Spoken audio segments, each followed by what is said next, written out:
আজকে আমরা class 12-এর quantum ফিজিক্সের বা কোয়ান্টাম তত্ত্বের আলোক তড়িৎক্রিয়া এই ঘটনাটা আমরা ব্যাখ্যা করব। একদম প্রথমে একদম ফার্স্ট আমরা যেটা শিখব, দেখো একটা চিত্র রেখেছি, একটা পরীক্ষার সাহায্যে আমরা আলোক তড়িৎক্রিয়া জিনিসটা কি সেটা একটু বোঝার আমরা চেষ্টা করব।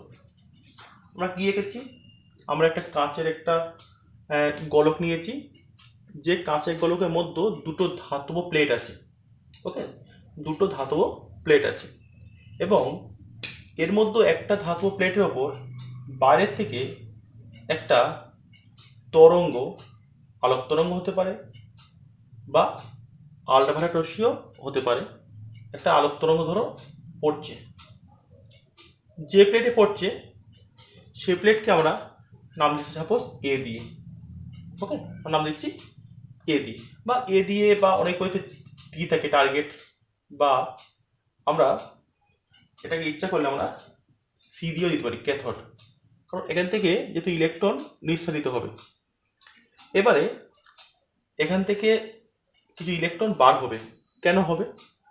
যদি উপযুক্ত কম্পাঙ্কের উপযুক্ত শক্তি সম্পন্ন কোনো আলো এই ক্যাথোডে ফেলা যায়, তাহলে কি হবে? আমি এই প্লেটটাকে রাখছি, ওটা একটি ধাতব প্লেট, এবং এই ধাতব প্লেটের ওপর সাধারণত কোনো খাদ ধাতুতে সোডিয়াম হতে পারে বা পটাশিয়াম হতে পারে, তার একটা হালকা প্রলেপ লাগানো থাকে। তার কারণটা কি? খাদ ধাতু ইলেকট্রনগুলো খুব অল্প শক্তিতে বাইরে আসতে পারে। যখন এর উপরে কোনো একটা আলো আপতিত হচ্ছে, এখানে যে ইলেকট্রনগুলো থাকে, এর মধ্যে যে ইলেকট্রনগুলো থাকে, ইলেকট্রন কি করবে? এই আলোর থেকে শক্তি সংগ্রহ করবে, শক্তি সংগ্রহ করে কিন্তু তারা বাইরে বেরিয়ে আসবে, বাইরে ইজেক্ট করবে, বাইরে বেরিয়ে আসবে। তো এই যে একটা লাইট পড়লো বাইরের থেকে, আমি ধরছি এই লাইটের শক্তি ই ইজিক্যাল টু এইচ নিউ। নিউটা কম্পাঙ্ক, এইচটা প্ল্যাঙ্কের ধ্রুবক। যদি ই ইকাল টু এইচ নিউ শক্তিটা যথেষ্ট পরিমাণে হয় যাতে করে ধাতব প্লেটের ওপরে থাকা যে ইলেকট্রন বাইরে বেরিয়ে আসতে পারে, তাহলে কি হবে? সেই ইলেকট্রনগুলো তারা যখন বাইরে নিঃসারিত হওয়া শুরু করবে, এই শুরু করলো, এবং ইলেকট্রন কিন্তু এখান থেকে কিছু ইলেকট্রন এই দিকে যে প্লেটটা আছে, ওকে, এই দিকে যে প্লেটটা আছে তাকে আমরা বলছি সাপোজ অ্যানোড, এর নিলাম যে অ্যানোড প্লেট, সে কিন্তু এদেরকে গ্রহণ করতে পারবে। বা কিছু ইলেকট্রন তো নিঃসারিত হলো, সমস্ত ইলেকট্রন নাও, কিছু ইলেকট্রন তো এখানে আসবেই, কিছু ইলেকট্রন এই প্লেটে আসতো, এবং এই প্লেট আসার পর এই তার দিয়ে ওরা কিন্তু প্রবাহিত হলো। অতএব একটা বর্তনীর মধ্য দিয়ে একটা কিন্তু কারেন্ট একটা বইতে শুরু করবে, কখন? যখন একটা নির্দিষ্ট কম্পাঙ্কের বা নির্দিষ্ট শক্তির একটা আলো ক্যাথোডে আপাতিত হবে, ক্যাথোড প্লেট আপাতিত হবে, এখান থেকে কিছু ইলেকট্রন মুক্ত হবে। এই যে ইলেকট্রন মুক্ত হচ্ছে, সেই ইলেকট্রনগুলোকে আমরা বলবো, কি বলবো এটাকে আমরা? ফটো ইলেকট্রন বা আলোকজ ইলেকট্রন। ফটো ইলেকট্রন, আলোকজ ইলেকট্রন, বিকজ এটা কিন্তু আলো পড়ার জন্য উৎপন্ন হচ্ছে। এবং এই যে ঘটনা তাকে বলবো আমরা কি? Photo electric effect. তো কি হচ্ছে? যদি কোনো একটা ধাতব প্লেট, সাধারণত ধাতব প্লেটের ওপর খাদ ধাতুর একটা প্রলেপ লাগানো থাকে, যদি খাদ ধাতুর প্রলেপ লাগানো না থাকে সেক্ষেত্রে কিন্তু কম্পাঙ্ককে অনেক বেশি হতে হয়, আলোর যে কম্পাঙ্ক অনেক বেশি হতে হয়, সেক্ষেত্রে দৃশ্যমান আলোর ক্ষেত্রে এই ব্যাপারটা ঘটে না। তো সেই জন্য আমরা ধরে নেবো খাদ ধাতুর একটা আস্তরণ লাগানো আছে, তাহলে দৃশ্যমান আলোর ক্ষেত্রে কিন্তু এই ঘটনা ঘটতে পারে। তখন ওই ধাতব প্লেটের উপরিতল থেকে কিছু ইলেকট্রন মুক্ত হবে, কিছু ইলেকট্রন বাইরে বেরিয়ে আসবে, এবং ইলেকট্রন বাইরে বেরোনোর পর কিন্তু ওরা সব দিকে গতিশীল হতে হবে। ভেবে দেখো, ইলেকট্রন এই দিকে যেতে পারবে, এই দিকে পারবে, এই দিকে যে কোনো দিকে ইলেকট্রন গতিশীল হতে পারবে। তার মধ্যে কিছু ইলেকট্রন অ্যানোডে বা এই প্লেটে আসতে পারবে, বা এই প্লেট ওকে গ্রহণ করতে পারবে। গ্রহণ করলে এই বর্তনীর মধ্য দিয়ে একটা কারেন্ট প্রবাহিত হবে। এই যে বর্তনীর মধ্যে কারেন্ট প্রবাহিত হচ্ছে, তাকে আমরা বলবো কি? তাকে বলবো আমরা ফটো কারেন্ট বা আলোক তড়িৎ প্রবাহ বা আলোক তড়িৎ প্রবাহ মাত্রা। তো ব্যাপারটা কি ঘটলো কি বলতে পারবো, যখন কোনো একটা ধাতব প্লেটের ওপর উপযুক্ত শক্তি সম্পন্ন আলো আপাতিত হবে, ওই ধাতব পৃষ্ঠ থেকে কিন্তু কিছু ইলেকট্রন মুক্ত হবে এবং তার জন্য ওই বর্তনীর মধ্যে একটা তড়িৎ প্রবাহমাত্রা শুরু হবে। এই যে ঘটনা তাকে বলো কি আলোক তড়িৎ ক্রিয়া। এবং এখানে লক্ষ্য করো, এখানে কিন্তু আলো পড়ার জন্য যে ইলেকট্রন নিঃসরণ হচ্ছে তাদেরকে আমরা বলতে পারি ফটো ইলেকট্রিক এমিশন। তাকে কাকে বলবো সংজ্ঞাটা, কোনো ধাতব পৃষ্ঠের উপর যদি উপযুক্ত তরঙ্গ দৈর্ঘ্য সম্পন্ন বা উপযুক্ত কম্পাঙ্ক সম্পন্ন আমরা আলো ফেলি এবং তার জন্য যদি ওই ধাতব পৃষ্ঠ থেকে ইলেকট্রন বেরিয়ে আসে, তাহলে এই যে ঘটনা তাকে আমরা বলবো আলোক তড়িৎ ক্রিয়া। এবং এই যে ঘটনা তাকে আমরা বলতে পারি কি আলোক তড়িৎ নিঃসরণ। তা আলোক তড়িৎ নিঃসরণ আর আলোক তড়িৎ ক্রিয়া বেসিক্যালি একই জিনিস। আলোক তড়িৎ নিঃসরণ মানে ইলেকট্রন যে বারবার ঘটনা বোঝাচ্ছে, আলোক তড়িৎ ক্রিয়া ইলেকট্রন বর্তনীর মধ্য দিয়ে মুভ করছে, গতিশীল হচ্ছে, তখন যে কারেন্ট যাচ্ছে সেই যে ঘটনা তাকে বলবো কি আলোক তড়িৎ ক্রিয়া। আলোক তড়িৎ ক্রিয়া। তাহলে এখানে দুটো জিনিস শিখলাম, ফটো ইলেকট্রন কাকে বলে, ফটো ইলেকট্রিক কারেন্ট কাকে বলে, তার সঙ্গে আলোক তড়িৎ ক্রিয়া বা আলোক তড়িৎ নিঃসরণ তারও কিন্তু আমরা সংজ্ঞা শিখলাম। এখন এই যে ক্যাথোড এবং অ্যানোড দুটো প্লেট লক্ষ্য করো, আমি কিন্তু কোনো ভোল্টেজ এখনো দেইনি। ভোল্টেজ না দিলে কিন্তু এই ঘটনা ঘটবে। এখন ভোল্টেজ আমি ব্যাটারি বসিয়েছি কেন, তার কারণ হলো লক্ষ্য করো যত ইলেকট্রন উৎপন্ন হচ্ছে সমস্ত ইলেকট্রন কিন্তু সব দিকে মুভ করতে পারে, ওপরে উঠতে পারে, এইদিকে যেতে পারে, এইদিকে পারে, এইদিকে। সাপোজ ধরে নিলাম যে এই আলো পড়ার জন্য 500টা ইলেকট্রন উৎপন্ন হলো, 500 মধ্যে সমস্ত ইলেকট্রন সবার কিন্তু সব দিকে গতিশীল হওয়ার সম্ভাবনা সমান থাকবে। আমি ধরলাম তার মধ্যে মাত্র 50টা ইলেকট্রন ক্যাথোড থেকে অ্যানোডে এই প্লেটে আসতে পারলো এবং 50টা ইলেকট্রনই কিন্তু এই বর্তনীতে আলোক তড়িৎ প্রবাহের জন্য দায়ী। তাহলে বাদ বাকি যে 450টি ইলেকট্রন বাইরে বেরিয়ে যাচ্ছে, যারা কিন্তু আলোক তড়িৎ প্রবাহ ঘটাতে সাহায্য করছে না, তাহলে আমি যে আলোক তড়িৎ প্রবাহ পাবো তার মানটা যথেষ্ট কম পাবো, সেই কারেন্ট কোনো কাজেই লাগবে না। তাহলে সেই আলোক তড়িৎ কারেন্ট বা ফটো ইলেকট্রিক কারেন্ট বা আলোক তড়িৎ প্রবাহ মাত্রা বাড়ানোর উপায় কি? উপায় হলো যে ইলেকট্রন মুক্ত হচ্ছে, যে ফটো ইলেকট্রন মুক্ত হচ্ছে বাইরের থেকে আলো পড়ার জন্য, সেই ইলেকট্রন সংখ্যা আমাকে বাড়াতে হবে, যাতে করে সেই ইলেকট্রনগুলো যেন অ্যানোডে ম্যাক্সিমাম ঢুকতে পারে, বেশি করে ঢুকতে পারে। তাহলে আমার ইলেকট্রন বেশি মুভ করবে, অতএব আমি আলোক তড়িৎ কারেন্ট বেশি পাবো। তার জন্য আমরা একটা ব্যবস্থা করি। কি ব্যবস্থা করি? আমরা এখানে একটা ভোল্টেজ অ্যাপ্লাই করি। এখানে একটা আমরা বাইরের থেকে ভোল্টেজ অ্যাপ্লাই করি এবং এই দিকে আমরা দিই কি ধনাত্মক ভোল্টেজ দিই অ্যানোডকে। লক্ষ্য করো, ধনাত্মক দিলাম, এই দিকটা কি পাবে? নেগেটিভ পাবে। এর সুবিধে কি? যে ইলেকট্রন মুক্ত হবে, ইলেকট্রনকে ধনাত্মক প্লেট অ্যানোড ধনাত্মক প্লেট ও কি করবে? আকর্ষণ করবে। ইলেকট্রন যে মুক্ত হলো, অ্যানোড ওকে আকর্ষণ করছে, তাহলে ইলেকট্রনগুলো কিন্তু অনেক বেশি সংখ্যক ইলেকট্রন এই দিকে প্রবাহিত হতে পারবে। আগে যখন 500 মধ্যে 50টি ইলেকট্রন নর্মালি অ্যানোড প্লেটে আসতে পারছিল, এখন যদি ভোল্টেজ দিই আমি একটা, তাহলে তো 100টা ইলেকট্রন আসতে পারলো, তবুও কিন্তু সমস্ত ইলেকট্রন আসতে পারবে না। তার কারণ হলো যে ইলেকট্রনগুলো মুক্ত হচ্ছে তাদের কিন্তু গতিবেগ বিভিন্ন। কোন ইলেকট্রনের গতিবেগ সাপোজ 200 মিটার পার সেকেন্ড, কারো 500 মিটার পার সেকেন্ড, কারো 1000 মিটার পার সেকেন্ড। প্রত্যেক ইলেকট্রনের গতিবেগ আলাদা, প্রত্যেকটা ইলেকট্রনের গতিশক্তি আলাদা। অতএব এই অ্যানোড প্লেট কিন্তু সমস্ত ইলেকট্রনকে ওর দিকে আনতে পারবে না। এই ভোল্টেজ, আমি যদি এই ভোল্টেজ আস্তে বৃদ্ধি করি, 5 ভোল্ট, 10 ভোল্ট, 20 ভোল্ট, যত ভোল্টেজ আমি আস্তে আস্তে বৃদ্ধি করব, তত এর মধ্যে এই যে ভোল্টেজ ডিফারেন্স বাড়বে, অর্থাৎ এই অ্যানোড প্লেট ও শক্তি বাড়বে ও তত বেশি গতিশক্তি সম্পন্ন ইলেকট্রনকেও ওর দিকে আনতে পারবে। অর্থাৎ এই যে ভোল্টেজ, আমি একটা বায়াস ভোল্টেজ বলছি, এই ভোল্টেজ যত বৃদ্ধি করব তত কিন্তু বেশি সংখ্যক ইলেকট্রন ক্যাথোড থেকে অ্যানোড দিকে ধাবিত হবে এবং এই বর্তনীর মধ্য দিয়ে আলোক তড়িৎ প্রবাহমাত্রা কি হবে? ধীরে ধীরে বৃদ্ধি পাবে। আলোক তড়িৎ প্রবাহমাত্রা কি হবে? ধীরে ধীরে বৃদ্ধি পাবে। ওকে, তাহলে এইভাবে আমরা আলোক তড়িৎ প্রবাহমাত্রা বৃদ্ধি করতে পারি এই বায়াস ভোল্টেজ ইউজ করে। এখন কতক্ষণ পারবো? এই বায়াস ভোল্টেজ আমি যত বৃদ্ধি করব, সাপোজ উদাহরণ দিয়ে বললাম, যখন 5 ভোল্ট দিচ্ছি 500 মধ্যে 100 ইলেকট্রন এদিকে ধাবিত হলো। ওকে, আমি এখানে দেখাচ্ছি। ভি এর মান এদিকে লিখবো, কারেন্ট এদিকে লিখবো। কারেন্ট বা নাম্বার অফ ইলেকট্রন, ভোল্টেজ যখন 0 তখন আমি দেখছিলাম 500 মধ্যে কত যাচ্ছিল, মাত্র 50টি ইলেকট্রন এদিকে ধাবিত হচ্ছিল। আমি ভোল্টেজ 5 ভোল্ট করলাম, আমি দেখলাম 100টা ইলেকট্রন ধাবিত হচ্ছে। আমি ভোল্টেজ 10 ভোল্ট করলাম, আমি দেখলাম 200 ইলেকট্রন ধাবিত হচ্ছে। আমি ভোল্টেজ 20 করলাম, আমি দেখলাম 400টা ইলেকট্রন 500 মধ্যে ধাবিত হচ্ছে। আমি ভোল্টেজ 30 করলাম, আমি দেখলাম 500টার মধ্যে 5টা ইলেকট্রন। ধরে নিচ্ছি, কোনো মানে পরীক্ষালব্ধ ডাটা না, আমি বোঝানোর জন্য নিচ্ছি।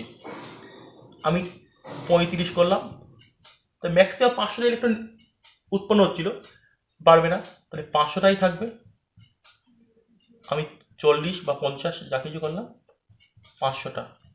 তো লক্ষ্য করো, এর বায়াস ভোল্টেজ যত বৃদ্ধি পাচ্ছে তত কি হচ্ছে, তত কিন্তু আস্তে আস্তে ইলেকট্রন সংখ্যা বাড়ছে, ইলেকট্রন ক্যাথোড থেকে অ্যানোডে যাওয়ার পরিমাণ বাড়ছে।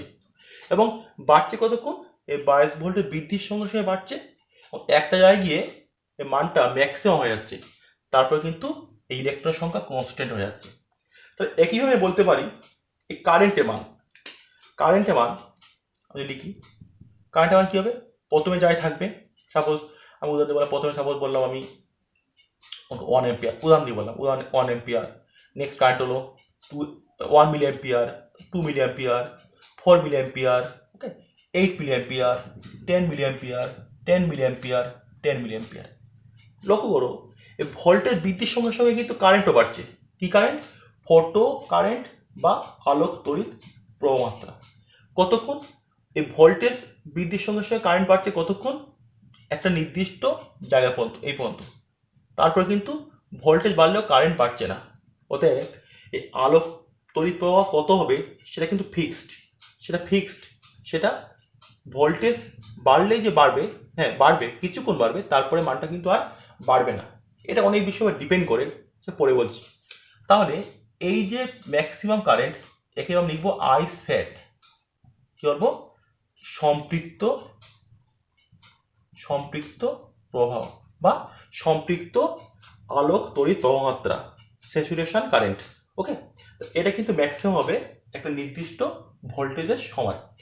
এখন কোশ্চেন হলো, এই যে ইলেকট্রন বার হচ্ছে, আমি একটা কথা উল্লেখ করেছি, যে নির্দিষ্ট কম্পাঙ্কের বা উপযুক্ত তরঙ্গ দৈর্ঘ্যে আলো ফেললে কিন্তু ইলেকট্রন মুক্ত হওয়া শুরু হবে। তাহলে সমস্ত তরঙ্গ দৈর্ঘ্যে আলো ফেললে কি ইলেকট্রন মুক্ত হবে না? বলছেন না, সমস্ত তরঙ্গ দৈর্ঘ্যে আলো ফেললে কিন্তু ইলেকট্রন মুক্ত হবে না। তার কারণ কি? তার কারণ হলো, সমস্ত তরঙ্গ দৈর্ঘ্যে আলো কিন্তু ইলেকট্রনকে মুক্ত করতে পারবে না। যে কোনো ইলেকট্রন ওই পদার্থের নিউক্লিয়াস কর্তৃক একটা বন্ডিংয়ে কি থাকে, আবদ্ধ থাকে। তাহলে যে কোনো ইলেকট্রন ও নিউক্লিয়াসের সঙ্গে একটা বন্ডিংয়ে আবদ্ধ থাকে। তাকে আমি যখন বার করতে চাইবো, দেখো এই সাপোজ এই ইলেকট্রন, তাহলে এর সঙ্গে একটা বন্ডিংয়ে আবদ্ধ আছে, তাই বাইরের থেকে শক্তি প্রয়োগ করে বার করতে চাইছি। তাহলে এই বন্ডিংয়ে কিন্তু ভাঙতে হবে, এটলিস্ট এই যে শক্তি, এই শক্তিটা এটলিস্ট বন্ডিংয়ের সমান বা এর থেকে বেশি হতে হবে, তাহলে ইলেকট্রনটা বাইরে আসতে পারবে। তাহলে আসতে পারবে। তো এই যে একটা মিনিমাম শক্তি ফেলার পর ইলেকট্রনটা এখান থেকে মুক্ত হতে পারবে, মিনিমাম শক্তি, যে শক্তি প্রয়োগ করলে আমি একটা ইলেকট্রনকে অ্যাটলিস্ট ওর মানে কি বলবো, ওর যে কক্ষপথ সেখান থেকে বাইরে আনতে পারবো বা মুক্ত করতে পারবো, তাকে আমরা বলবো কি, কার্য অপেক্ষক। আমরা লিখবো কি W0 দিয়ে, বা অনেক বইতে লেখে 50 দিয়েও লেখে। ওকে, তাহলে কার্য অপেক্ষকের সংজ্ঞা কি, আমি এগুলো পাশে দিয়ে দেবো। কার্য অপেক্ষকের সংজ্ঞা কি, আমি বলতে পারবো যে একটি ইলেকট্রন যে ন্যূনতম শক্তি অর্জন করলে, শক্তি দিচ্ছি, যে মিনিমাম শক্তি পেলে, ন্যূনতম শক্তি অর্জন করলে ধাতুপৃষ্ঠ অতিক্রম করে বাইরে বেরিয়ে আসতে পারে। মানে এই যে ধাতুপৃষ্ঠ, সেখান থেকে যে মিনিমাম শক্তি ওকে দিলে ও ওখান থেকে বাইরে বেরিয়ে আসতে পারবে বা বেরিয়ে আসতে সমর্থ হবে, তাকে আমরা বলবো কি ওই ধাতুর কার্যপেক্ষক। তাকে বলবো কি ওই ধাতুর কার্যপেক্ষক। মাথায় রাখবে কার্যপেক্ষক কিন্তু প্রত্যেকটা ধাতুর ক্ষেত্রে আলাদা, প্রত্যেকটা ধাতুর ক্ষেত্রে আলাদা। আবার লক্ষ্য করো, যেহেতু তাহলে এক্ষেত্রে আমি বলতে পারবো যে এই যে শক্তি আমি প্রয়োগ করছি সেই শক্তি মানে কি equal to H new. At least এই শক্তিটা কিন্তু এই যে কার্যপেক্ষক তার সঙ্গে সমান হতে হবে, সমান হলে তারপরে কিন্তু ওখান থেকে একটা ইলেকট্রন মুক্ত হতে পারবে। তা শক্তি মানে কি এইচ ইন্টু নিউ। নিউটা কি? নিউটা হলো কম্পাঙ্ক, এইচটা কি প্লাঙ্কের ধ্রুবক, প্লাঙ্কের ধ্রুবক। তো প্লাঙ্কের ধ্রুবক সাধারণত কনস্ট্যান্ট হয়, তাই খুব সিম্পল বলতে পারবো ই কিন্তু ই সমানুপাতিক নিউ। যত কোন একটা আলোর তরঙ্গ দৈর্ঘ্য কমবে এবং কম্পাঙ্ক বাড়বে, তরঙ্গ দৈর্ঘ্য কমবে এবং কম্পাঙ্ক বাড়বে, তত কিন্তু সে আলোর শক্তি বাড়বে। তাহলে আমি যদি এই যে আপাতিত আলো তার কম্পাঙ্ক আমি আস্তে আস্তে বৃদ্ধি করি, তা বৃদ্ধি করতে করতে আমি এমন একটা কম্পাঙ্ক পাবো যে কম্পাঙ্কে উপনীত হলে তখন ওর সঙ্গে যে শক্তি থাকবে সেই শক্তিটা কিন্তু ওই ধাতু থেকে একটা ইলেকট্রনকে বার করতে পারবে। আমি ধরি নিউ জিরো কম্পাঙ্কে কোনো একটি ইলেকট্রন মুক্ত হচ্ছে, একটি ইলেকট্রন মুক্ত হয়, একটি ইলেকট্রন মুক্ত হয় বা মুক্ত হওয়া শুরু হয়, আর তখন শক্তি কত হবে? Equal to H new zero. কথায় লিখতে পারবো এইচ নিউ জিরো সমান ডব্লু জিরো বা নিউ জিরো সমান ডব্লু জিরো বাই এইচ। লক্ষ্য করো প্রত্যেকটা ধাতুর ক্ষেত্রে ডব্লু জিরো কনস্ট্যান্ট, প্রত্যেকটা ধাতুর ক্ষেত্রে ডব্লু জিরো ফিক্সড, তা নিশ্চয় প্রত্যেকটা ধাতুর ক্ষেত্রে new zero fixed. New zero প্রত্যেকটা ধাতুর ক্ষেত্রে কী হবে? ফিক্সড হবে। এই যে প্রত্যেকটা ধাতুর ক্ষেত্রে নিউ জিরো ফিক্সড বা নিউ জিরো নির্দিষ্ট, এই নিউ জিরোকে আমরা বলবো কি বলবো? নিউ জিরোকে আমরা বলবো সূচনা কম্পাঙ্ক। আমি এটাকে ওপরে লিখছি, দেখতে পাওয়া যাচ্ছে না? এইচ নিউ জিরো সমান ডব্লু জিরো বা নিউ জিরো সমান ডব্লু জিরো বাই এইচ। এই যে নিউ জিরো লিখলাম একে বলবো আমরা সূচনা কম্পাঙ্ক বা প্রাম্ব কম্পাঙ্ক। লক্ষ্য করো দুটো সংজ্ঞা পেলাম, একটা পেয়েছি কার্যপেক্ষক, কাকে বলবো আমরা? একটি ইলেকট্রন যে ন্যূনতম শক্তি অর্জন করলে ধাতু পৃষ্ঠ অতিক্রম করে বাইরে বেরিয়ে আসতে পারে তাকে ওই ধাতুর কার্যপেক্ষক বলবো। আরেকটা কি পেয়েছি আমরা? সূচনা কম্পাঙ্ক। কি পেয়েছি? সূচনা কম্পাঙ্ক। এটাকে আমরা কাকে বলবো? খুব সিম্পল, যে মিনিমাম কম্পাঙ্কে কোনো একটা আলো ধাতু পৃষ্ঠে আপাতিত হলে ইলেকট্রন নিঃসরণ শুরু হয় বা আলোক তড়িৎ ক্রিয়া শুরু হয়, তাকে আমরা বলবো কি? সূচনা কম্পাঙ্ক বা প্রারম্ভ কম্পাঙ্ক। তাহলে কি বলবো? সংজ্ঞাটা শোনো, যে ন্যূনতম কম্পাঙ্কের আলো কোনো ধাতব পৃষ্ঠের ওপর আপাতিত হলে আলোক তড়িৎ ক্রিয়া নিঃসরণ শুরু হয় তাকে ওই ধাতুর প্রারম্ভ কম্পাঙ্ক বা সূচনা কম্পাঙ্ক বলা হয়। তাহলে আমি যদি আবার নতুন একটা সংজ্ঞা আমি দিতে চাই যে সূচনা তরঙ্গ দৈর্ঘ্য, সূচনা তরঙ্গ দৈর্ঘ্য কাকে বলে? লক্ষ্য করো এটা অঙ্ক করতে গিয়ে অনেক সময় লাগে। কি বললাম? সূচনা তরঙ্গ দৈর্ঘ্য, সূচনা তরঙ্গ দৈর্ঘ্য। একে লিখবো কি আমরা? Lambda zero. কি হয়? সি সমান nu lambda, nu zero lambda zero, বা ল্যামডা জিরো সমান কি লিখতে পারবো? C by nu zero. Nu zero যদি সূচনা কম্পাঙ্ক হয় তো সি কে ভাগ দিলে সেটা হবে ল্যামডা জিরো। একে বলবো আমরা সূচনা তরঙ্গ দৈর্ঘ্য। কাকে বলবো? যে সর্বোচ্চ ইম্পর্টেন্ট, নিউ জিরো যদি মিনিমাম হয় ল্যামডা জিরো ম্যাক্সিমাম হবে। কি বলবো আমরা? যে সর্বোচ্চ তরঙ্গ দৈর্ঘ্যের আলো কোনো ধাতব পৃষ্ঠের উপর আপাতিত হলে আলোক তড়িৎ নিঃসরণ শুরু হয় তাকে আমরা ওই ধাতুর কি বলবো? আমরা ওই ধাতুর সূচনা তরঙ্গ দৈর্ঘ্য বলবো। নেক্সট আমরা আর একটা সংজ্ঞা আমরা দেখব, তাকে বলে নিবৃত্তি বিভব বা ছেদক বিভব। লক্ষ্য করো আমি যদি বলি যে এখানে আলো আপাতিত হবে, ইলেকট্রন মুক্ত হবে, বাট আমি কোনো ইলেকট্রনকে ক্যাথোড থেকে অ্যানোডে আসতে দেব না, বুঝবে ঠিক করে, কোনো ইলেকট্রনকে আমি ক্যাথোড থেকে অ্যানোডে আসতে দেবো না। তো কি করতে হবে আমাকে, ইলেকট্রন এদিকে গতিশীল হতে চাইছে, কি করতে হবে আমাকে উল্টো করে একটা বল প্রয়োগ করতে হবে, যাতে ইলেকট্রন যে মুক্ত হবে ওকে বিকর্ষণ করে আমি আমার জন্য ক্যাথোডে ঢুকিয়ে দিতে পারি। তো ইলেকট্রনকে বিকর্ষণ করে আমি ক্যাথোডে ঢুকিয়ে দিতে চাই, আমাকে কি করতে হবে, নিশ্চয়ই আমাকে এই যে প্লেট অ্যানোড, তখন আমাকে কি করতে হবে, অ্যানোডকে আমাকে নেগেটিভ বিভবে রাখতে হবে। ওকে, কি করে সম্ভব, আমি যদি এটাকে উল্টে দিই, লক্ষ্য করো, তাই কি করলাম, ক্যাথোড সাপেক্ষে অ্যানোডকে আমি কি করলাম, ঋণাত্মক বিভবে রাখলাম। লক্ষ্য করো, তাহলে যখন ইলেকট্রন মুক্ত হবে, আলোক ইলেকট্রন, ও কিন্তু এদিকে আসতে পারবে না, বিকর্ষণ করবে। আসতে পারবে না মানে কিছু কিছু আসতে পারবেই, যে করে ইলেকট্রন আসার চেষ্টা করবে, তার মধ্যে তো সমস্ত ইলেকট্রনের গতিবেগ সমান না, তার মধ্যে কিছু ইলেকট্রনের গতিবেগ বেশি, কিছু ইলেকট্রনের গতিবেগ কম, অর্থাৎ সবার গতিবেগ সমান না। ওর মধ্যে এমন কিছু ইলেকট্রন থাকবে যার গতিবেগ যথেষ্ট বেশি, হয়তো এই ভোল্টেজ তাকে আটকাতে পারবে না, এই ভোল্টেজের প্রতিরোধের বিরুদ্ধে সে কিন্তু এখানে ঢুকে পড়বে, অর্থাৎ কিছু কারেন্ট কিন্তু যাবে, তবে হ্যাঁ আগের থেকে কারেন্টটা কিন্তু কমতে লাগবে। এবারে আমি যদি এই ভোল্টেজটা বৃদ্ধি করতে লাগি, অর্থাৎ ক্যাথোড সাপেক্ষে অ্যানোডের যে ঋণাত্মক বিভব বৃদ্ধি করতে লাগি, আস্তে আস্তে এই ভোল্টেজটা বৃদ্ধি করতে লাগি, তখন এ কিন্তু আরো বেশি পরিমাণ এদিকে বল প্রয়োগ করবে ক্যাথোডের দিকে।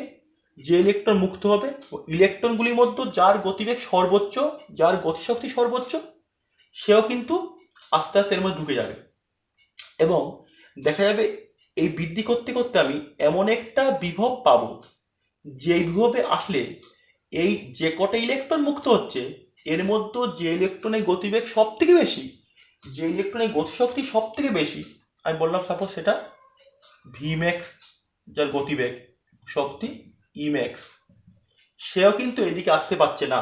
কেন আসতে পারছে না, তখন ওই ইলেকট্রনের যে শক্তি ই ম্যাক্স, এবং এই যে আমি এখানে একটা বিপরীত বিভব প্রয়োগ করছি ভি জিরো, ওকে, ভি জিরো, তাহলে তার শক্তি কত হবে, ই ইন্টু ভি জিরো, এই দুটো সমান হয়ে যাচ্ছে, অর্থাৎ এই দুটো প্লেটের মধ্যে যে শক্তি ই ভি জিরো, সে কি করছে, সে এই ইলেকট্রনগুলির মধ্যে যার গতিশক্তি সব থেকে বেশি ই ম্যাক্স, তাকে পর্যন্ত আবার পুনরায় ক্যাথোডের মধ্যে ঢুকিয়ে দিচ্ছে, অর্থাৎ এখান থেকে কোনো ইলেকট্রন কিন্তু আর ক্যাথোড থেকে অ্যানোডে আসতে পারবে না, অতএব বর্তনীর মধ্যে কোনো কারেন্ট প্রবাহিত হতে পারবে না, তখন আলোক তড়িৎ প্রবণতা পুরোপুরি শূন্য হয়ে যাবে।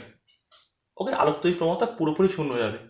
লক্ষ্য করো, যদি যার গতিবেগ সব থেকে বেশি তাকে আমি আটকে দিতে পারি, তাহলে তার থেকে গতিবেগ যাদের কম তারা অটোমেটিক আটকে যাবে। অতএব আমি কিন্তু সবসময় যার গতিবেগ সব থেকে বেশি, যার গতিশক্তি সব থেকে বেশি, তাকে নিয়ে আমি চিন্তা করব। তাকে আটকাতে পারলেই তার থেকে কম গতিবেগ সম্পন্ন, গতিশক্তি সম্পন্ন সমস্ত ইলেকট্রন অটোমেটিক আটকে যাবে। এবারে তার কি হবে, ই ম্যাক্স, ম্যাক্সিমাম গতিশক্তি সম্পন্ন ইলেকট্রন, তার শক্তি ই টু ভি জিরো, অর্থাৎ এই যে আমি বিপরীত বায়াস ভোল্টেজ প্রয়োগ করেছি তার সঙ্গে সমান হবে। তাহলে আমি এখানে লিখতে পারবো, এখান থেকে একই ইকুয়েশন আমি লিখতে পারবো, half M V max square is equal to E V zero, বা লিখতে পারবো V max is equal to 2 E V zero by M root. অতএব সর্বোচ্চ যে গতিবেগ সম্পন্ন ইলেকট্রন মুক্ত হচ্ছে তার গতিবেগ কত, সেটাও কিন্তু এখান থেকে পেয়ে যাচ্ছি।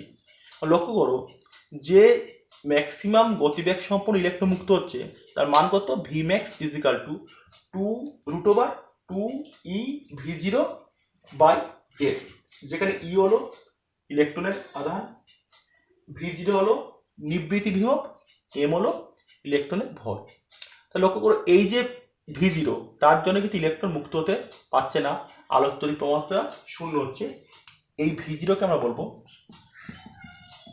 নিবৃত্তি বিভব বা ছেদক বিভব, কারণ এটা আলোক তড়িৎ প্রবণতাকে ছেদ করছে, ওটাকে বন্ধ করছে। সংজ্ঞা কি বলবো, ফটো ক্যাথোডের সাপেক্ষে যে ন্যূনতম ঋণাত্মক বিভবে সংগ্রাহ প্লেটকে রাখলে আলোক তড়িৎ প্রবণতা শূন্য হয়, তাকে নিবৃত্তি বিভব বা ছেদক বিভব বলা হবে। এই প্লেটটাকে অনেক সময় বা অনেক বইতে ফটো ক্যাথোড বলে, যেহেতু এখান থেকে ইলেকট্রন উৎপন্ন হচ্ছে আলো পড়ার জন্য ফটো ক্যাথোড ওই সেন্সে বলছি।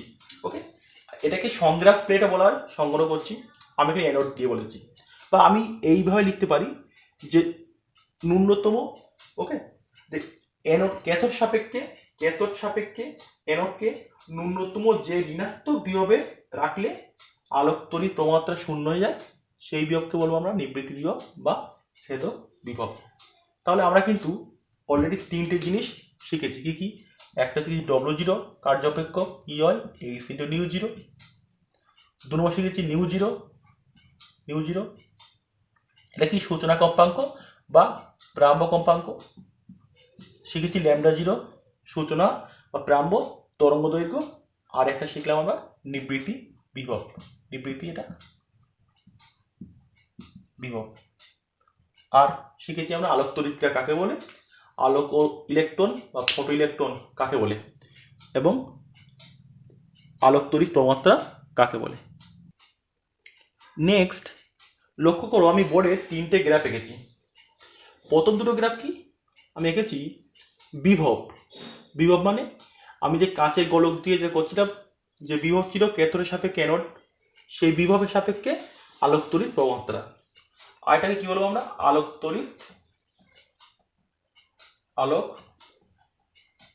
তড়িৎ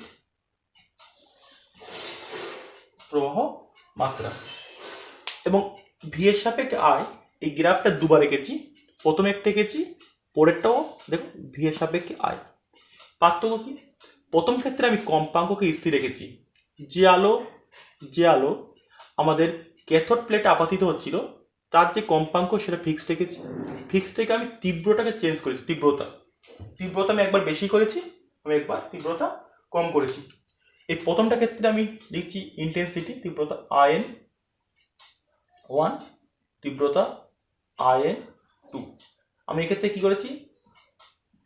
IN1টা কিন্তু অবশ্যই IN2 এর থেকে বেশি। দুটো ভিন্ন তীব্রতা নিয়েছি। দুটো ভিন্ন তীব্রতার জন্য আমি ভি এর সাপেক্ষে আয়ের গ্রাফ অঙ্কন করেছি। লক্ষ্য করো, এই গ্রাফ কি বলছে? যত ভোল্টেজ বাড়বে আস্তে আস্তে, যখন ভোল্টেজ 0 তখন কিন্তু একটা কারেন্ট ছিল, বলেছিলাম।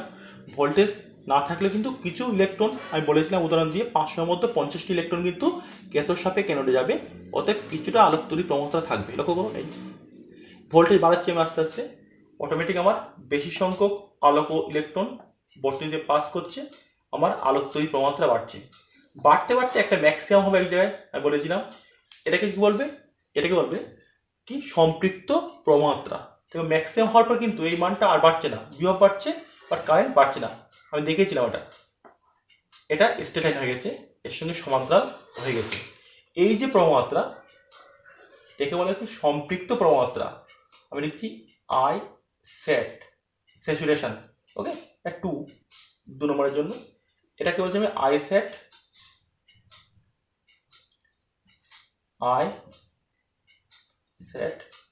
1। লক্ষ্য করো, এই স্যাচুরেশন কারেন্ট বা সম্পৃক্ত প্রবণতা যার তীব্রতা বেশি তার ক্ষেত্রে কিন্তু সম্পৃক্ত প্রবণতা বেশি, যার তীব্রতা কম তার ক্ষেত্রে কিন্তু সম্পৃক্ত প্রবণতা কম। এবারে আমি যে বিভবটাকে নেগেটিভ করি, লক্ষ্য করো, যখন নেগেটিভ করছি দুটো ক্ষেত্রেই কিন্তু কারেন্ট কমছে এবং কমতে কি হচ্ছে, দুটো ক্ষেত্রে কিন্তু একটা নির্দিষ্ট জায়গায় এসে V0 তে কিন্তু কারেন্টটা আলোক তড়িৎ প্রবণতা শূন্য হয়েছে। অনেক সময় এটা -V0 লেগে ওই বইতে, অ্যাকচুয়ালি নেগেটিভ দিকে -V0 লিখতে পারি। তো এই -V0 তে কি হচ্ছে, আলোক তড়িৎ প্রবণতা একদম পুরোপুরি শূন্য হচ্ছে। সেটা কিন্তু যার তীব্রতা বেশি তার জন্য শূন্য হচ্ছে, যার তীব্রতা কম তার জন্য শূন্য হচ্ছে। অতএব আমি একটা জিনিস বলতে পারি, এই নিবৃত্তি বিভব এটা কিন্তু সম্পূর্ণভাবে কম্পাঙ্কের উপর ডিপেন্ড করে। যেহেতু কম্পাঙ্ক স্থির, এটাও স্থির, এটা কিন্তু কোনোভাবে তীব্রতার উপর ডিপেন্ড করে না। তীব্রতা বেশি হোক কম হোক, সবসময় কিন্তু নিবৃত্তি বিভব কিন্তু একই হবে। লক্ষ্য করো, যার তীব্রতা বেশি তারও নিবৃত্তি বিভব যত, যার তীব্রতা কম তারও কিন্তু নিবৃত্তি বিভব তত। তো এখান থেকে বলতে পারি যে কোনো একটা ধাতুর নিবৃত্তি বিভব উহার কম্পাঙ্কের উপর ডিপেন্ড করে, উহার আপাতিত যে আলো তার যে তীব্রতা তার উপর কিন্তু এটা ডিপেন্ড করে না। কিন্তু উল্টো দিকে এটা সম্পৃক্ত প্রবণতা, লক্ষ্য করো, এটা কিন্তু আবার ডিপেন্ড করে কার উপরে? এটা ডিপেন্ড করে আলোর তীব্রতার ওপর।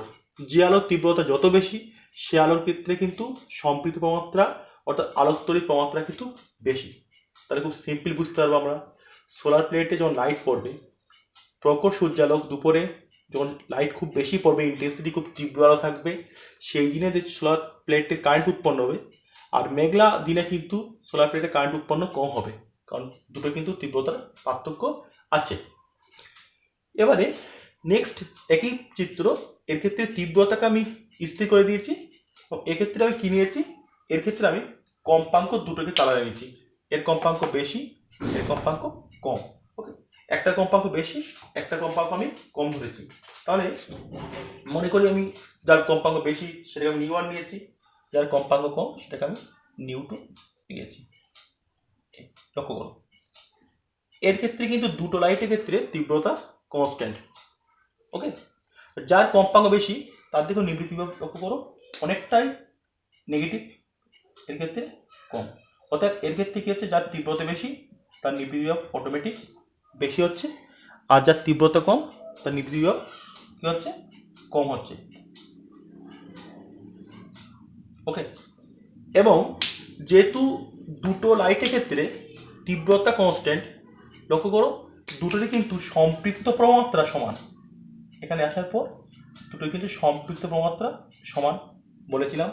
সম্পৃক্ত প্রমাত্রা ডিপেন্ড করে তীব্রতার উপরে, যেহেতু তীব্রতা কনস্ট্যান্ট দুটোর ক্ষেত্রেই কিন্তু সম্পৃক্ত প্রমাত্রা সমান।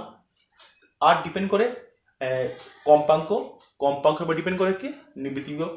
যেহেতু দুটো কম্পাঙ্ক আলাদা, দুটো কিন্তু নিবৃত্তি বিভব সম্পূর্ণ ডিফারেন্ট। নেক্সট সাইডে আমি একটা গ্রাফ এঁকেছি। গ্রাফটা কি, কম্পাঙ্কের সঙ্গে V0 বা ইমেক্স সর্বোচ্চ গতিশক্তি নিঃসৃত ইলেকট্রনের ইমেক্স ইজিক্যাল টু V0 হয়।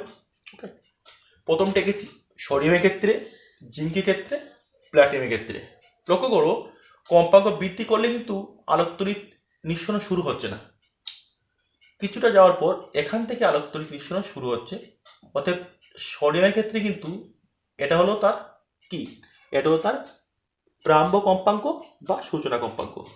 জিঙ্ক একটু ভারী ওর থেকে, তার কিন্তু আরো বেশি, মানে বেশি কম্পাঙ্কে কিন্তু লাইট দেওয়ার পর কিন্তু তারপরে আলোকতড়িৎ নিঃসরণ শুরু হবে। প্ল্যাটিনামের ক্ষেত্রে সূচনা কম্পাঙ্ক আরো অনেক বেশি। অতএব যারা খাদ্যাতু তাদের ক্ষেত্রে সূচনা কম্পাঙ্ক অনেক কম, অতএব অনেক সহজে তাদের থেকে কিন্তু ইলেকট্রন মুক্ত করা সম্ভব। তাদের ক্ষেত্রে আলোকতড়িৎ নিঃসরণ ঘটানো অনেক সহজ তাদের ক্ষেত্রে। নেক্সট আমি আসবো আলোক তড়িৎ ক্রিয়ার বৈশিষ্ট্য। এতক্ষণ যত পয়েন্ট বললাম মোটামুটি সমস্ত কনসেপ্ট নিয়ে সব পয়েন্ট ওয়াইজ বললে সেটাই হবে আলোক তড়িৎ ক্রিয়ার বৈশিষ্ট্য। তা আমি এগুলো বোর্ডে লিখবো না, আমি একটা স্ট্যান্ডার্ড বই, আমি সাত প্রকাশের বইতেই ভালো আছে, আমি ওটা আমি এখানে পিকচার তুলে আমি এখানে দিয়ে দিচ্ছি। কি কি আছে একদম ফার্স্ট আমি বলতে পারি, আলোক তড়িৎ প্রমাত্রা, আলোক তড়িৎ প্রমাত্রা আপাতিত আলোর তীব্রতা সমানুপাতিক, আমি গ্রাফের ক্ষেত্রেও লিখেছি। 2 নম্বর, ফটো ইলেকট্রনগুলির সর্বোচ্চ বেগ বা গতিশক্তি। ওকে, বেগ বা গতিশক্তি কেন, E max is equal to half M V max square হয়। আপাতিত আলোর তীব্রতার উপর আদৌ নির্ভরশীল নয়, বরং আপাতিত আলোর কম্পাঙ্ক বাড়লে এদের সর্বোচ্চ বেগ ও গতিশক্তি বৃদ্ধি পায়। 3 নম্বর, প্রতিটি ধাতুর একটি প্রারম্ভ কম্পাঙ্ক থাকে, এর থেকে কম কম্পাঙ্কে আলো ধাতু পৃষ্ঠে ফেললে কোনো আলোকতড়িৎ প্রবাহ পাওয়া যায় না। সাধারণত দৃশ্যমান আলোর হলুদ বর্ণের কম্পাঙ্ক থেকে অতিবেগুনি রশ্মির কম্পাঙ্ক পর্যন্ত বিকিরণের জন্য আলোকতড়িৎ ক্রিয়া উল্লেখযোগ্য। বিভিন্ন 5 নম্বর পয়েন্ট, বিভিন্ন 4 নম্বর পয়েন্ট বিভিন্ন ধাতুর জন্য আলোকতড়িৎ ক্রিয়ার প্রারম্ভ কম্পাঙ্ক বিভিন্ন হয়। দেখেছো জিঙ্কের একরকম হচ্ছিল, সোডিয়ামে একরকম হচ্ছিল, প্ল্যাটিনামের ক্ষেত্রে একরকম হচ্ছিল। 5 নম্বর পয়েন্ট, ফটো ইলেকট্রনগুলি ধাতু পৃষ্ঠ থেকে শূন্য বা সর্বোচ্চ গতিবেগের মধ্যবর্তী বিভিন্ন মানের গতিবেগে নিঃসৃত হতে পারে। যে ইলেকট্রন নিঃসৃত হচ্ছিল তার গতিবেগ যে কোনো কিছু হতে পারে, এটা প্রথমেই বলেছিলাম। 6 নম্বর পয়েন্ট, আলোকতড়িৎ নিঃসরণ একটি তাৎক্ষণিক ক্রিয়া, অর্থাৎ যেই মুহূর্তে আলো পড়বে ওই ধাতু প্লেটের ওপর সঙ্গে সঙ্গে কিন্তু আলোকজ ইলেকট্রন মুক্ত হবে। 7 নম্বর, আলোকতড়িৎ ক্রিয়ায় ফটো ইলেকট্রনের নিঃসরণের ফলে অবশিষ্ট ধাতুপৃষ্ঠ খুব সামান্য মাত্রায় ঋণাত্মক তড়িৎগ্রস্ত হয়ে পড়ে আলোক, এটা আমি পড়ে আমি এটা দেখাবো। আর 8 নম্বর পয়েন্ট, আলোক তড়িৎ ক্রিয়ায় ইলেকট্রন নিঃসরণের ধাতব পদার্থের উষ্ণতার উপর নির্ভর করে না, অতএব তাপমাত্রা বেশি হোক বা কম হোক তার উপর কিন্তু আলোক তড়িৎ ক্রিয়া নিঃসরণ ডিপেন্ড করে না। নেক্সট আমরা আলোক তড়িৎ কোষ নিয়ে আলোচনা করব। আলোক তড়িৎ কোষ কাকে বলবে? আলোক শক্তিকে তড়িৎ শক্তিতে রূপান্তরিত করার জন্য আলোক তড়িৎ ক্রিয়ার উপর ভিত্তি করে যে কোষ তৈরি করা হয় তাকে আমরা আলোক তড়িৎ কোষ বলবো। খুব সিম্পল। এখানে একটা আলোক ভোল্টীয় কোষের কার্যনীতি আমি দেখিয়েছি, লক্ষ্য করো। এটা কপারের ধাতব প্লেট নেওয়া হয়, তার উপর কি করা হয়, কিউপ্রিক অক্সাইডে একটা আস্তরণ নেওয়া হয়, প্রলেপ নেওয়া হয়, তার উপরে খুব পাতলা, ভীষণ পাতলা একটা সোনার পাত বা সোনার প্রলেপ খুব হালকা লাগানো হয়। এই চিহ্নটা একটা সোনার প্রলেপ। এবারে এর উপরে আলো ফেলা হয়। ওকে, আলো ফেলতে কোন দিকে? সোনার প্লেটের উপরে। খুব ইম্পর্টেন্ট, সোনার প্লেটের উপরে আলো ফেলতে হয়। শক্তি ই দিয়ে আলো পড়ছে। এই আলো পড়ার সময় কি হবে, এই সোনা প্রলেপ ভেদ করে আলো কিউপ্রিক অক্সাইড থেকে কিছু ইলেকট্রনকে মুক্ত করবে, কিছু ইলেকট্রন বাইরে চলে আসবে। যখন কিছু ইলেকট্রন বাইরে চলে আসবে তাহলে কি হবে, এই যে প্লেটটা, এই প্লেটটা কিন্তু অটোমেটিক কি হবে, ইলেকট্রন বাইরে চলে আসছে, তাহলে এই প্লেটটা ঋণাত্মক বিভবে হয়ে যাবে, ইলেকট্রন বাইরে আসে ঋণাত্মক। এদিকে কি হবে, এদিকে একটা ধনাত্মক বিভব তৈরি হবে। অতএব তখন এদের মধ্যে কিন্তু একটা কারেন্ট প্রবাহিত হবে, এই ধনাত্মক থেকে ঋণাত্মক দিকে, অর্থাৎ ঋণাত্মক থেকে ধনাত্মক দিকে একটা ইলেকট্রন স্রোত প্রবাহিত হবে। এই বর্তির মধ্য দিয়ে একটা কারেন্ট কিন্তু প্রবাহিত হওয়া শুরু হলো। এই যে কারেন্ট প্রবাহিত হচ্ছে, এই কারেন্টকে বলবো কি, আলোক তড়িৎ, আলোক তড়িৎ প্রবাহ মাত্রা। আলো পড়া বন্ধ হলে অটোমেটিক কারেন্ট যাওয়া বন্ধ হয়ে যাবে। এটাই হলো আলোক ভোল্টীয় কোষের খুব সিম্পল যে ব্যবহার। এবারে আলোক তড়িৎ কোষের বা আলোক ভোল্টীয় কোষ যেটা বল না কেন, এর অনেক ব্যবহার আছে, অনেক ক্ষেত্রে আমরা ইউজ করি। কোথাতে ইউজ করি? আমরা স্বয়ংক্রিয় switch, automatic switch, fire alarm বা ট্রেনের সিগন্যাল, রাস্তার বৈদ্যুতিক বাতি ইত্যাদি ক্ষেত্রে স্বয়ংক্রিয় সুইচ আমরা ইউজ করতে পারি। ব্যবহার কি কি লিখবো আমরা? ব্যবহার 1 নম্বর কি লিখবো? স্বয়ংক্রিয় সুইচ, এক্ষেত্রে আমরা ইউজ করতে পারি। 2 নম্বর আমরা লিখবো কি, সৌর ব্যাটারি, সোলার প্যানেলে এইগুলো খুব বেশি ইউজ করা হয়। 3 নম্বর শব্দের রেকর্ডিং ও পুনরুদ্ধার।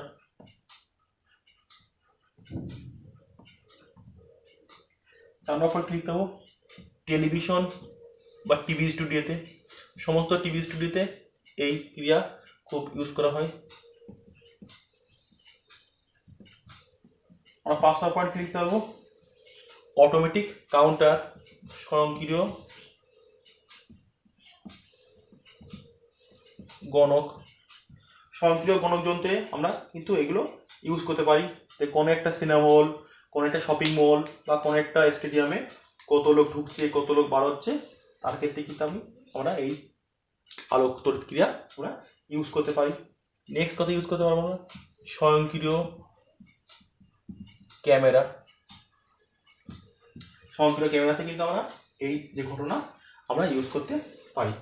তাহলে পয়েন্ট ওয়াইজ মনে রাখবে, স্বয়ংক্রিয় 1 নম্বর স্বয়ংক্রিয় সুইচ ইউজ করতে পারি, সৌর ব্যাটারিতে ইউজ করতে পারবো, শব্দের রেকর্ডিং পুনরুদ্ধারে ইউজ করতে পারবো, টিভি স্টুডিওতে ইউজ করতে পারবো, সৌর ব্যাটারি কৃত্রিম উপগ্রহ সেখানে আমরা ইউজ করতে পারি, মহাকাশযান বা রাস্তাতে বিভিন্ন অটোমেটিক লাইট থেকে সৌর লাইট ইউজ করতে পারি, স্বয়ংক্রিয় গণক, স্বয়ংক্রিয় ক্যামেরা, আমরা এইসব ক্ষেত্রে আমরা এইগুলো ইউজ করতে পারি।